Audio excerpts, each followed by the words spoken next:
Catus Maximus here, this time with a little review of the Fairmount adjustable torque screwdriver. This is an older model. I was actually pretty stoked to find this. I did pay 10 bucks for it, but then I was sorely disappointed. Now, the disappointment isn't the fact that it doesn't work. This is a very low torque. This goes from like 2 inch-pounds to 20 inch-pounds.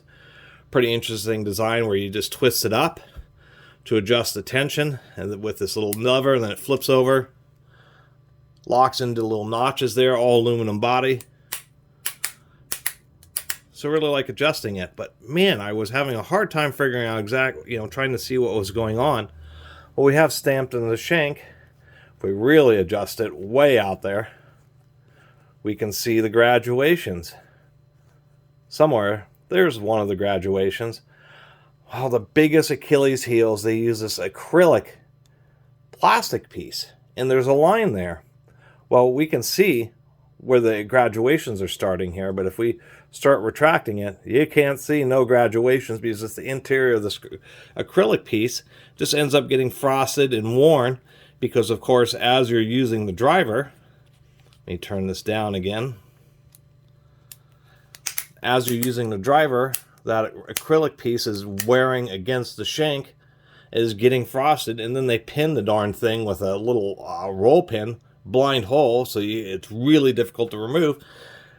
And basically, it's not a designed obsolescence, but it's a severe oversight to have this little plastic bit in there that is going to get frosted, so you can't see the markings, the graduations on the shank, and so it basically becomes a throwaway tool, and that's why I found it. And this is a microscopic little roll pin in there, super difficult to try to remove.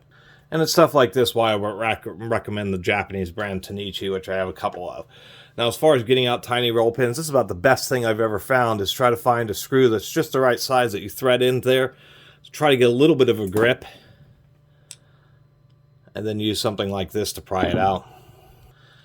Anyway, I was able to use a set of pliers and really just wrench this out. We could see where that little roll pin is just this attempt to lock against the threads on this. Being frustrated, I didn't use a rag, and so I damaged this. Not the end of the world, but you can see that this thing is just, you can't see anything through. It's absolutely terrible. So really, I think the best thing for me to do with this is, since the calibration point is that line, is to actually just cut this darn thing off right there at the line. That way I can thread it back in there and use it relatively normally, and I'll just be able to see these graduations just right above the edge, maybe, bevel the corner, but that's about, or sand this down to the line will probably be the best thing.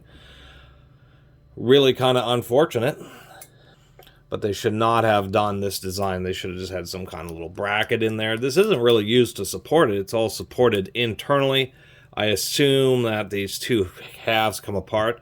So overall are just a pretty nicely made tool with an unfortunate design flaw. Anyway, this is Cal 30, so I guess this goes to 30 inch-pounds Roto-Torq. So that's it for my review of the Richmont Roto-Torq. Could have been absolutely great if they didn't choose to have some acrylic piece that frosted up. So here's my fix. Crude, but effective. Just jam that back in there. Actually tested it out on my little deflecting beam torque wrench. But this will work, and it will be a permanent fix. And now when you adjust it, it's actually reasonably accurate. I was testing as I was saying, I just sanded this down, broke the edge. Now I don't ever have to worry about it anymore. And it's nice and easy to read. Now when I adjust it, it's really easy to see exactly where I'm at.